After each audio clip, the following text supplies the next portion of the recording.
Hello ఈరోజు నేను గోంగూర నిల్వ పచ్చడి పెడుతున్నాను ఫ్రెండ్స్. మరి నేను గోంగూర నిల్వ పచ్చడి ఎలా పెడతానో నేను మీకు చూపిస్తాను. మరి దానికోసం నేను 15 గోంగూర కట్టలు అనేవి ఇలా వలుచుకొని రెడీగా పెట్టుకున్నాను. చూడండి, ఇలా ఆకులన్నీ సపరేట్ చేసి పెట్టాను. ఇలా కాడ ఉంటుంది కదా, ఇలా ఆకులను సపరేట్ చేసి పెట్టుకోవాలి. మరి గోంగూర 2 రకాలుగా ఉంటుంది, తెల్ల గోంగూర, ఎర్ర గోంగూర. ఎర్ర గోంగూర మంచిగా పుల్లగా ఉంటుంది. మరి ముందుగా ఈ గోంగూరను మంచిగా వాటర్ వేసి క్లీన్ చేసుకొని తెస్తాము.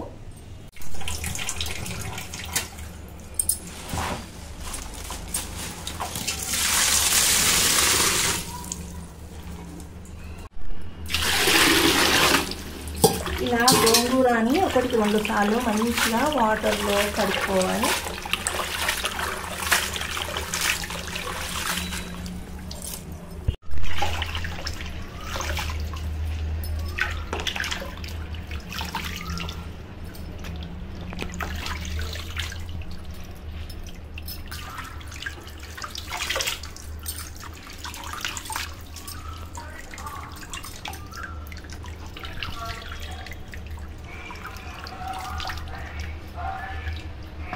చూసారు కదా, ఇలా నీళ్ళలో వేసి క్లీన్గా కడుక్కున్నాను. ఇప్పుడు వీటిని ఆరబెట్టుకోవాలి.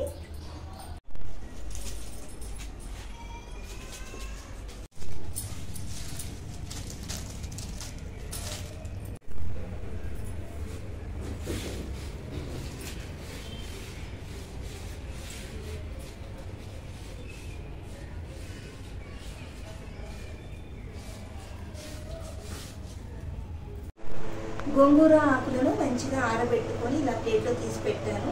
మరి గోంగూర ఆకులకు తడి ఆరిపోతే సరిపోతుంది. పచ్చడిలోకి కావలసిన ఇంగ్రీడియంట్స్ వచ్చేసి పసుపు, మినపప్పు, శనగపప్పు, జీలకర్ర, ధనియాలు, ఆవాలు, మెంతులు, వెల్లుల్లి రెబ్బలు, ఎండుమిరపకాయలు. అలాగే పచ్చడిలోకి కావాల్సింది చింతపండు. నేను చింతపండును మంచిగా క్లీన్ చేసుకొని ఇలా రెడీగా పెట్టుకున్నాను. మరి చింతపండును మంచిగా వేడి నీళ్ళలో వేసి నానబెట్టుకోవాలి. ముందుగా ఇక్కడ వేడి నీళ్ళు కూడా నేను రెడీగా చేసి పెట్టుకున్నాను. ఇందులోకి చింతపండును ఒక 2-3 సార్లు ఫస్ట్ మంచిగా కడుక్కొని ఆ తర్వాత వేడి నీళ్ళు వేసి నానబెట్టి పెట్టుకోవాలి. చింతపండును వాటర్ వేసి ముందుగా మంచిగా కడుక్కోవాలి. చింతపండుకు పట్టి ఉన్న డస్ట్ అంతా వెళ్ళిపోతుంది. మంచిగా వాటర్ వేసి క్లీన్ చేసుకున్నాను. ఇప్పుడు చింతపండును వేడి నీళ్ళలో వేసి నానబెట్టుకోవాలి. గోంగూర పచ్చడి చేసుకోవడానికి ప్రాసెస్ స్టార్ట్ చేద్దాం. ముందుగా స్టవ్ ఆన్ చేసుకుని ప్యాన్ పెట్టుకుని అందులో ముందుగా ధనియాలు వేసుకుందాము. 1 టేబుల్ స్పూన్ వరకు ధనియాలు, 100 గ్రాముల వరకు ఎండుమిరపకాయలు వేసుకోవాలి. వాటిని ఇలా కాసేపు డ్రై రోస్ట్ చేసుకోవాలి. 500 గ్రాముల గోంగూరకి 100 గ్రాముల ఎండుమిరపకాయలు వేసుకోవాలి. అలాగే 1 టేబుల్ స్పూన్ వరకు ధనియాలు,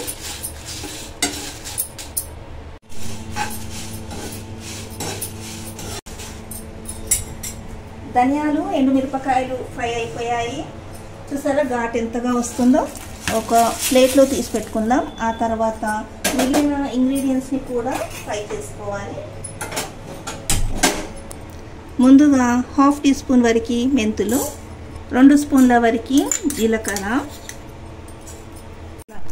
1.5 స్పూన్ వరకు ఆవాలు,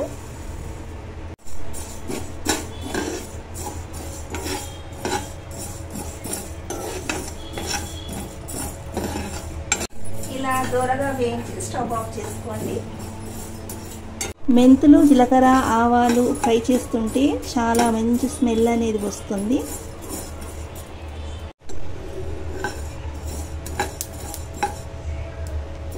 ఆవాలు, జీలకర్ర, మెంతులు మంచిగా వేగిపోయాయి. స్టవ్ ఆఫ్ చేసుకొని ఇవన్నీ మంచిగా చల్లారినాక మిక్సర్లో వేసి పౌడర్ రెడీ చేసుకోవాలి.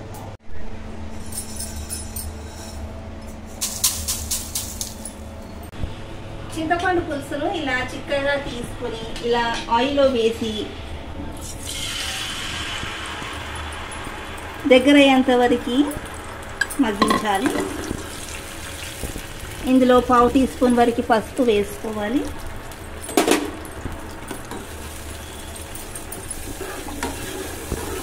మరి చింతపండు దగ్గర పడేంత లోపు పొడులను రెడీ చేసుకుందాం.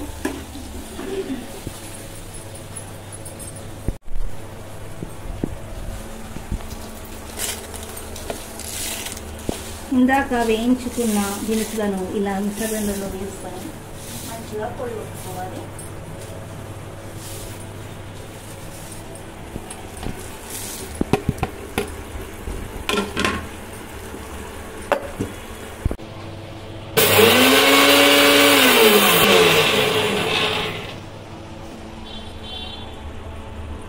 కాస్త ఫైన్ పౌడర్లా చేసుకుందాము.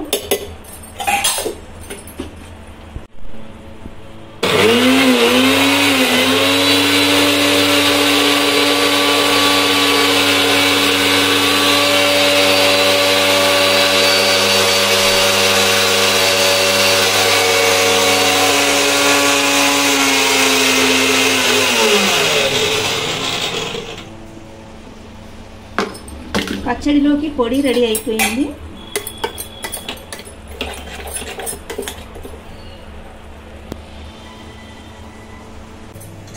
చింతపండులో ఉప్పు వేసుకుందాము 2 స్పూన్స్ వరకు.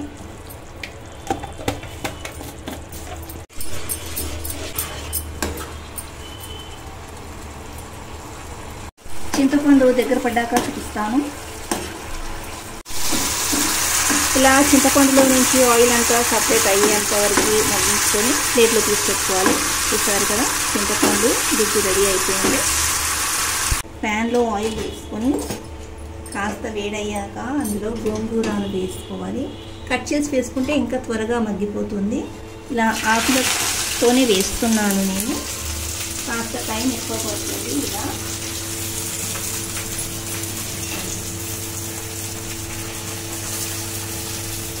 ఒక 2 నిమిషాలు ఇలానే వదిలేయాలి. నిమిషాల తర్వాత ఇలా ఇంకొక వైపుకు తిరిగేయండి. చూసారా ఎంత త్వరగా మగ్గిపోతుందో.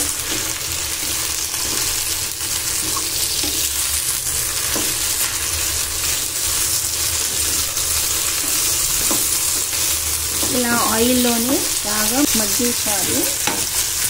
గోంగూరలో నుంచి ఆయిల్ సపరేట్ అయ్యేంత వరకు మగ్గించుకొని ప్లేట్లో తీసి పెట్టుకోవాలి.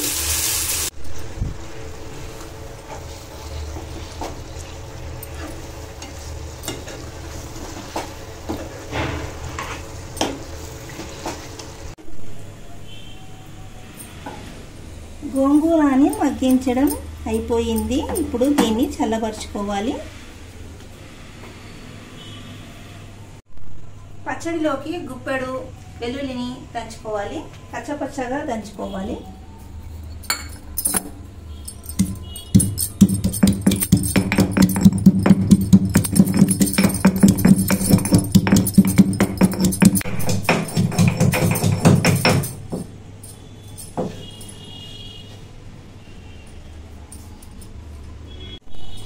పచ్చడిలోకి పోపు పెట్టుకుందాము. మరి పోపు పెట్టుకోవడానికి ముందుగా నేను ఆయిల్ వేసి రెడీగా పెట్టుకున్నాను. స్టవ్ ఆన్ చేసుకొని ఆయిల్ వేడయ్యింది. ఇప్పుడు అందులో ఆవాలు, జీలకర్ర, ఎండుమిరపకాయలు, పచ్చపచ్చ దంచి పెట్టుకున్న వెల్లుల్లి ముద్ద,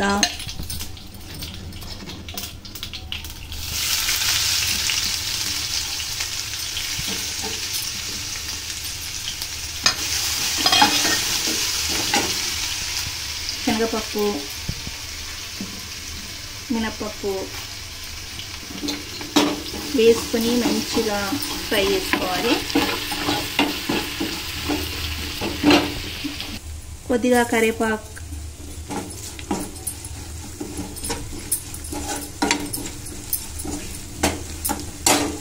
పసుపు అన్నీ వేసుకొని మంచిగా ఫ్రై చేసుకోవాలి.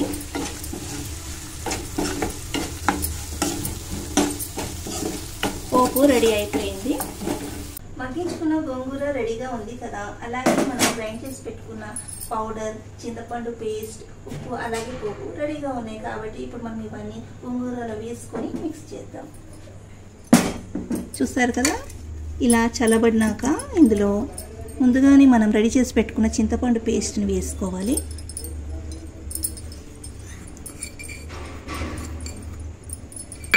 అలాగే గ్రైండ్ చేసి పెట్టుకున్న పౌడర్,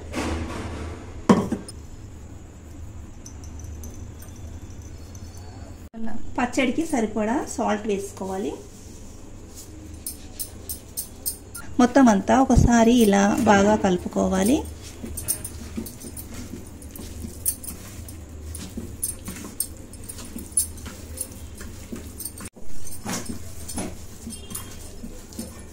పోపు వేసుకుందాము.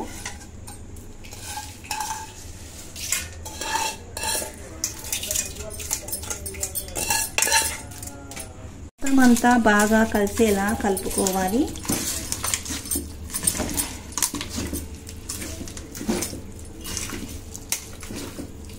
గోంగూర నిల్వ పచ్చడి రెడీ అయిపోయింది. ఈ గోంగూర నిల్వ పచ్చడి చాలా టేస్టీగా చాలా బాగుంటుంది. వేడి వేడి అన్నంలోకి అయితే ఇంకా సూపర్గా ఉంటుంది. తప్పకుండా మీరు కూడా ఇలా ఒకసారి ట్రై చేసి మరి మీకు ఎలా వచ్చిందో కూడా నాకు కమెంట్ చేసి చెప్పండి. గోంగూర నిల్వ పచ్చడి రెడీ అయిపోయింది. మరి గోంగూర నిల్వ పచ్చడిని మంచిగా రైస్లోకైనా దోశల్లోకైనా చాలా బాగుంటుంది. పుల్ల పుల్లగా కారం కారంగా చాలా బాగుంటుంది. తప్పకుండా మీరు కూడా ఇలా ఒకసారి ట్రై చేసి చూడండి. ఈ రోజు కన్నా కూడా రేపు తింటే చాలా బాగుంటుంది. మరి మరుసటి రోజు ఒకసారి జార్ అనేది ఓపెన్ చేసి అందులో సాల్ట్ ఏమైనా తగ్గినా సాల్ట్ వేసుకోండి. అలాగే నూనె తగ్గినా కానీ నూనెని కాచి దాని తర్వాత చల్లార్చినాకే ఇందులో కలుపుకోండి. మరి మనం ఇప్పుడు దీనిని ఎయిర్ టైట్ కంటైనర్లో తీసి పెడదాము. గోంగూర పచ్చడిని ఎయిర్ టైట్ కంటైనర్లో తీసి పెడదాము.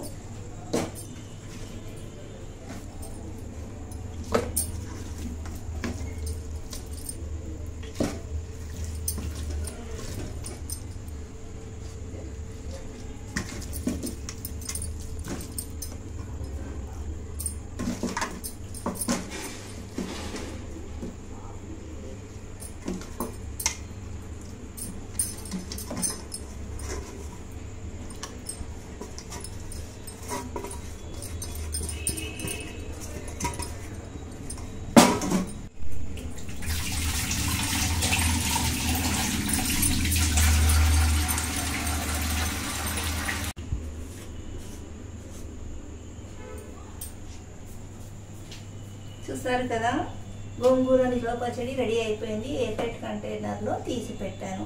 మరి ఈ గోంగూర పచ్చడి బయట అయితే 2 నెలల వరకు నిల్వ ఉంటుంది. అదే ఫ్రిడ్జ్లో అయితే 6 నెలల వరకు నిల్వ ఉంటుంది. తప్పకుండా నేను చూపించిన ప్రాసెస్లో ఒకసారి ట్రై చేసి చూడండి. చాలా టేస్టీగా చాలా బాగుంటుంది. పుల్ల పుల్లగా చాలా స్పైసీగా కూడా ఉంటుంది. మరి మనం ఇప్పుడు అన్నంలో వేసుకొని తిని చూద్దాం.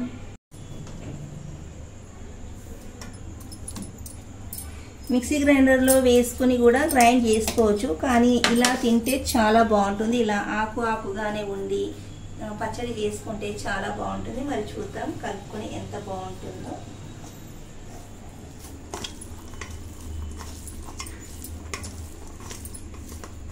మరి మీలో ఎంతమందికి గోంగూర పచ్చడి అంటే ఇష్టమో తప్పకుండా కమెంట్ చేసి చెప్పండి.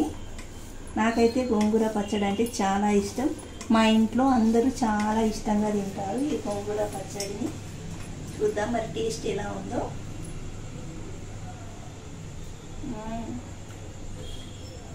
చాలా బాగుందండి.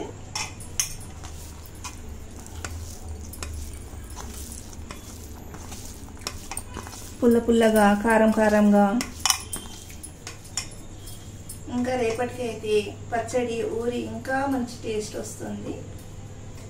మరి నేను చేసిన ఈ గోంగూర పచ్చడి మీకు నచ్చితే తప్పకుండా లైక్ చేసి అలాగే ఛానల్ని సబ్స్క్రైబ్ చేసుకోండి. Thanks for watching.